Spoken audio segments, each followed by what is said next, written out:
Welcome into Discern. Today is Wednesday, January 5th, and we are joined once again by our friend Nick Pitts, filling in for Jim. Hello, Nick. Hey, great to be with y'all.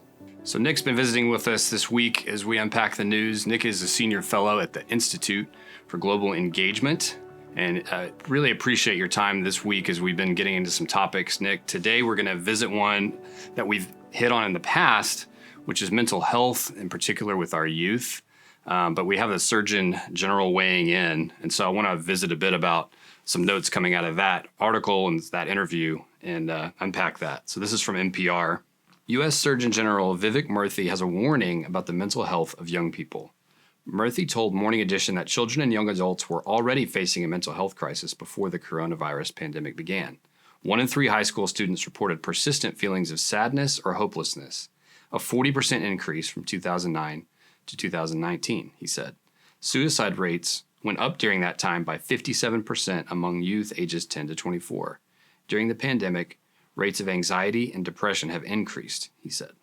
So Nick, we've hit this, and we're going to continue to hit this on Discern because it's such a prominent topic, but there's a noted increase in either the awareness or the occurrence of this or both. What are your thoughts? Yeah, one, just absolutely incredibly sad what we're seeing play out right now in schools across the country. And I think Gene Twenge has just a phenomenal researcher out of the San Diego State University, has really done incredible work when it looks at Generation Z. And what she's increasingly finding is, I think it's really easy to point the finger on social media companies.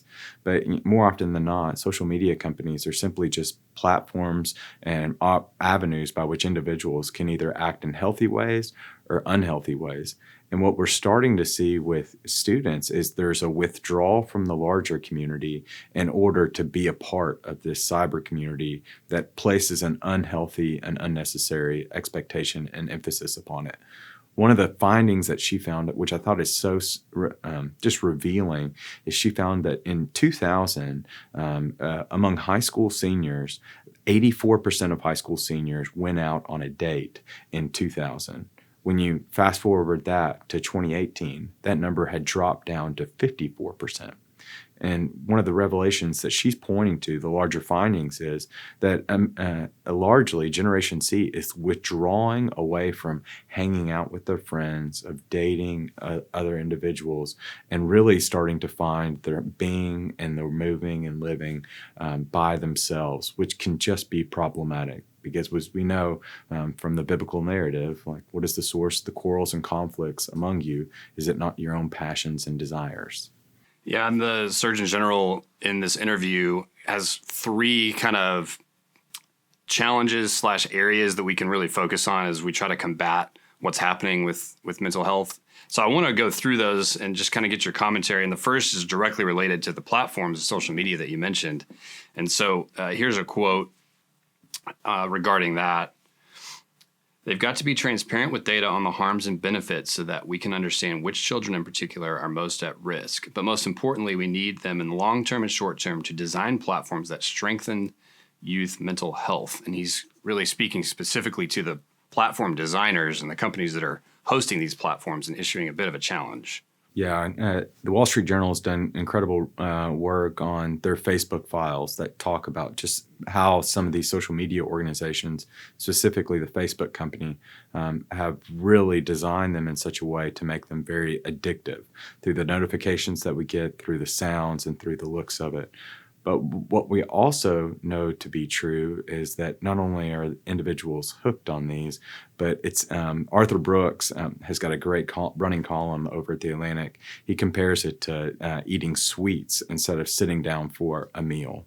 We were made for community, right? No man is an island, and unfortunately, what we're finding is that we're desperate for a hearty meal after living and moving in this world. And individuals are going to the candy shop and they're going to Facebook and Instagram and TikTok in order to satisfy that hunger that's just not filling them and causing some concern and issues. And if there's solutions that the technology companies can provide, I think that's a really worthwhile challenge. I don't necessarily think about them having that responsibility, but absolutely they have a responsibility. The second thing that he moves to is really the importance of combating the stigma. And he's really talking about both the stigma of the actual mental health itself, but also seeking help for that. And so in this article, he says, as much as technology has an important role here, what we were calling for in this advisory are much broader changes as well. We're asking for individuals to take action to change how we think and talk about mental health. So people with mental health struggles know that they have nothing to be ashamed of, and it's okay to ask for help. I completely would echo and just put exclamation points around what Surgeon General Murphy said. For a larger trend, and there's kind of 2 points that I see to this.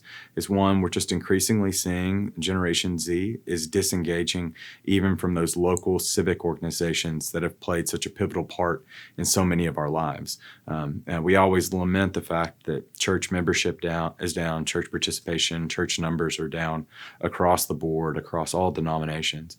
But the larger reality is participation and membership roles are down at Rotary Club, they're down with Kiwanis, they're down at local civic Boy Scouts, Girl Scouts. The church isn't the only one struggling with numbers. It's because largely there's been a withdrawal from that.